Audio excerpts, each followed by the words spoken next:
Hi, I'm Eddie Torres, President and CEO of Grantmakers in the Arts. Welcome to Plurality, Power, and Belonging, Grantmakers in the Arts' second online convening after our having pivoted from a hybrid conference that included an in-person conference in San Juan, Puerto Rico. We regret having had to postpone the in-person conference, but commit to continuing to engage the people of Puerto Rico now until our in-person conference in San Juan in 2023, and from now on.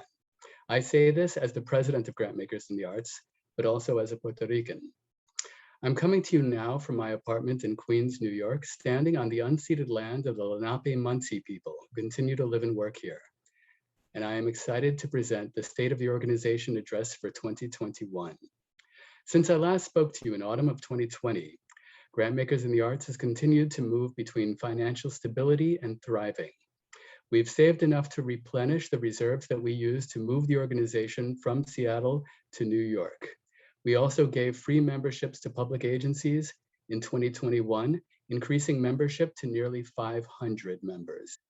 Grantmakers in the Arts and our Arts Education Funders Coalition have worked with Representative Suzanne Bonamici on the Arts Education for All Act, the broadest arts education policy bill ever introduced in Congress. The act includes key provisions that will support and encourage the offering of arts education and programming experiences to Americans, including our youngest learners, K-12 students, and youth impacted by the juvenile justice system. The bill will also include provisions that will allow for rigorous arts and arts education research to be carried out to further inform how elementary and secondary education in our country is improved. Grantmakers in the Arts has secured hundreds of organizations and individuals' endorsement by the time the bill was introduced. As someone who believes in the role that grantmakers can play in public policy, I'm very excited about this. Grantmakers in the Arts has also doubled the number of our participants in our racial equity workshops by bringing them online. GIA has also developed an advancing racial equity workshop with Justin Lang from Colombo Consulting. The new workshop engages participants in critical race theory and supports them in developing experiments and organizing toward pro-BIPOC funding practices, programs, and policies.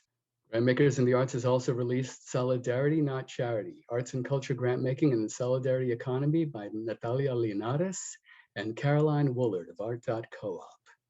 The research report caught fire, being introduced in programming and coverage with Justice Funders, Nonprofit Quarterly, Inside Philanthropy, NYC Arts and Education Roundtable, among others.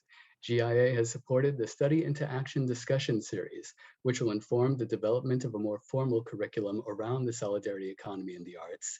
And GIA is co-hosting with Art.coop an upcoming discussion series on solidarity economy in the arts. GIA is also premiering our Cultural Policy Learning Series and Action Lab, a collaboration with Third Way Creative and the National Collaborative for Creative Work at Arizona State University's Herberger Institute for Design and the Arts. The Action Lab will partner to bring together cohorts of public sector colleagues around common themes and strategize how to address their challenges and opportunities in supporting the arts toward racial justice in public sector practice and policy. The Action Lab and Learning Series is a manifestation of the recommendations made in Herberger's report, Opportunities at the Intersection, Advancing Racial Equity via Arts and Culture in the Public Sector, which GIA premiered at last year's online convening. GIA is also presenting our cross-sector creative placemaking series.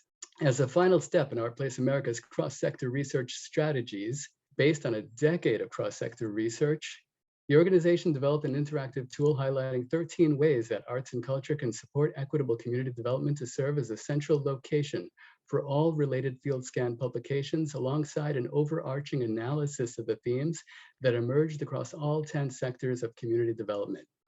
GIA has partnered with ArtPlace America to curate and present a series of reflection pieces as a living resource of dialogue, debate, and ideas to continue to engage the conversation of the future of arts and creative placemaking. GIA has invited a diverse range of artists, community development practitioners, public and private funders, and researchers to consider the future of cross-sector creative placemaking from their vantage point in the field. And GIA is featuring these on our website. GIA is excited to present our in-person conference in New York City next year, and we're excited to continue to engage our colleagues in Puerto Rico from now on. I want to take a moment to say thank you to Grantmakers in the Arts Board of Directors, led by our board chair, Ted Russell. I also want to take a moment to say thank you to the Conference Planning Committee, led by Executive Director of Filantropía Puerto Rico, Glenis Pagan Ortiz. And finally, I want to say a great big thank you to the GIA team. Web and Knowledge Manager, Steve Klein. Communications and Publications Manager, Carmen Graciela Diaz. Vice President and Director of Programs, Nadia Lokta. Senior Development Manager, Sylvia Jung. Director of Operations and Finance, Champ Connect. Program Assistant, George Marfo II. Program Manager, Sherilyn Seeley. Development Associate, Zoe Williams. I see you, I honor you, and I thank you. I also want to say thank you for all of you who are joining our online conference. Thank you.